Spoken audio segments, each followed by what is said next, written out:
نحمده ونصلي على رسوله الكريم اما بعد فاعوذ بالله من الشيطان الرجيم بسم الله الرحمن الرحيم يوم يدعوكم فتستجيبون بحمده وتظنون إن لبثتم إلا قليلا وقل لعبادي يقولوا التي هي أحسن إن الشيطان ينزغ بينهم إن الشيطان كان للإنسان عدوا مبينا ربكم عالم بكم إن يشاء يرحمكم أو إن يشاء يعذبكم وما أرسلناك عليهم وكيلا۔ سورۃ بنی اسرائیل کا درس چل رہا ہے۔ اسی سورۃ کی آیت نمبر 52 سے لے کر 56 تک تلاوت کی۔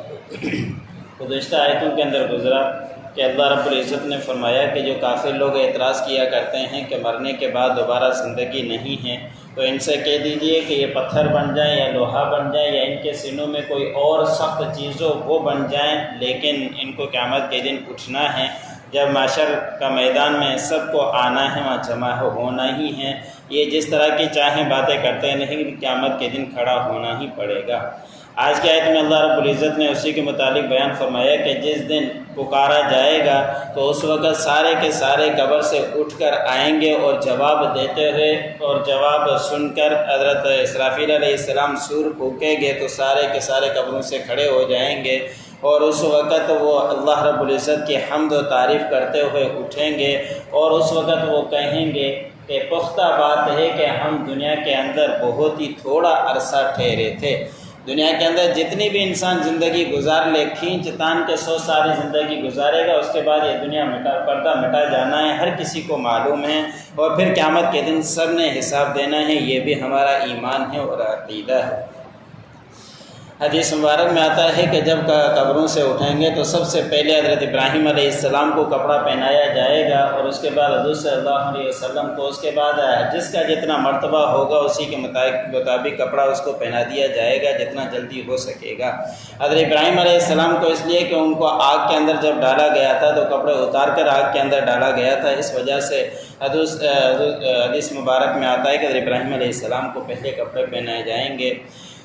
اور دنیا کی زندگی بہت ہی تھوڑی ہے، جس کے متعلق نوح علیہ السلام سے کسی نے سوال بھی کیا تھا کہ آپ نے 1450 عرصہ زندگی کا پایا، سب سے زیادہ زندگی نوح علیہ السلام نے ہی پائی تھی۔ ان سے کسی نے سوال کیا کہ آپ نے زندگی کو کیسا پایا، تو انہوں نے فرمایا تھا کہ میں نے زندگی کو ایسے پایا کہ ایک بڑا گھر ہو اور اس کے 2 دروازے ہوں، کہ ایک دروازے سے داخل ہوا ہوں، دوسرے سے نکلا ہوں۔ 1450 سال زندگی پانے والے نوح علیہ السلام کا یہ جواب ہے۔ ہماری زندگی 70-80 سال ہے تو سمجھ لیں کہ کتنی زندگی ہماری ہوگی۔ تو اس لیے آخرت کی فکر کرتے ہوئے ہمیں زندگی گزارنی چاہیے۔ آگے اللہ رب العزت نے اگلی آیت میں فرمایا کہ یہ آپ کو کبھی ساحر کہتے ہیں، کبھی مجنون کہتے ہیں، کبھی شاعر کہتے ہیں، تو اس طرح کے القابات کہتے ہیں، تو مسلمانوں کو اس وجہ سے دلی صدمہ پہنچتا ہے۔ تو ان کی بھی خواہش ہوتی ہے کہ ہم ان کافروں کو جواب دے دیں ساتھ، جس طرح کے ہمارے نبی کے متعلق کہتے ہیں۔ تو اس کے متعلق اللہ رب العزت نے تعلیم دی کہ نبی ان سے کہہ دیجئے میرے بندوں سے کہ وہ ان کے ساتھ نرم بات کریں، جو اچھی بات ہو وہ کریں، اس لیے کہ یہ جواب میں کچھ کہیں گے پھر شیطان کا تو یہی کام ہے کہ کسی طرح ان کے آپس میں جھگڑا کروا دیں۔ شیطان تو یہی چاہتا ہے کہ کوئی موقع دیکھے اور تمہیں آپس میں لڑوا دے، اس لیے تمہیں چاہیے کہ تم ان کے سامنے اچھی بات کہو، جس طرح وہ کہتے ہیں اس طرح کی تعلیم اللہ رب العزت نے منع فرمایا کہ اس طرح کے الفاظ ان کو مت کہو، اس لیے کہ شیطان انسان کا کھلا دشمن ہے۔ آج یہ کوئی جواب دیں گے، کل وہ دیں گے، معاملہ بھرتا ہی چلا جائے گا، ختم نہیں ہوگا۔ اس لیے ان کے سامنے کوئی بھی اس طرح کے الفاظ نہ کہیں۔ اندازہ کریں وہ کافر ہے، اس کے متعلق بھی یہ تعلیم دی جا رہی ہے کہ ان کے ساتھ اچھے انداز کے ساتھ بات کریں۔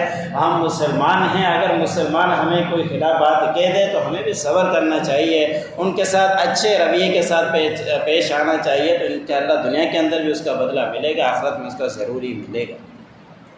اگلی آیت کے اندر اللہ رب العزت نے فرمایا بے شک تمہارا رب زیادہ جانتا ہے تمہیں، کہ اگر چاہے تو تمہارے اوپر رحم فرما دے، یا چاہے تو تمہیں عذاب دے دے، اور پھر آگے اللہ رب العزت نے نبی کریم صلی اللہ علیہ وسلم کو تسلی دی ہے کہ نبی کریم صلی اللہ علیہ وسلم دعوت دیتے رہتے، سمجھاتے رہتے کافروں کو، لیکن کافر لوگ راہ راست پر نہیں آتے، تو آپ صلی اللہ علیہ وسلم کو دلی صدمہ پہنچتا تھا کہ یہ کیوں مانتے نہیں، یہ راہ راست پر سارے کے سارے آ جائیں۔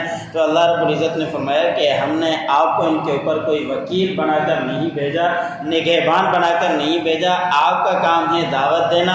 جو آپ حق ادا کر رہے ہیں، مانے یا نہ مانے ان کے اختیار میں ہیں، آپ اپنا حق پہنچاتے رہیں، اور آپ کے ذمے کوئی قیامت کے دن یہ سوال نہیں ہوگا کہ فلاں راہ راست پر کیوں نہیں آیا۔ یوم یدعوکم فتستجیبون بحمدہ، جس دن تمہیں پکارا جائے گا پھر تم جواب دو گے اور اللہ رب العزت کی تعریف اور حمد کے ساتھ کھڑے ہوں گے۔ وَتَظُنُّونَ إِن لَّبِثْتُمْ إِلَّا قَلِيلًا، تو اس وقت تم گمان کر رہے ہوں گے کہ ہم دنیا کے اندر نہیں ٹھہرے مگر تھوڑی ہی زندگی۔ وَقُلْ لِعِبَادِي يَقُولُوا الَّتِي هِيَ أَحْسَنُ، کہہ دیجئے میرے بندوں سے کہ وہ بات کہیں اچھی بات۔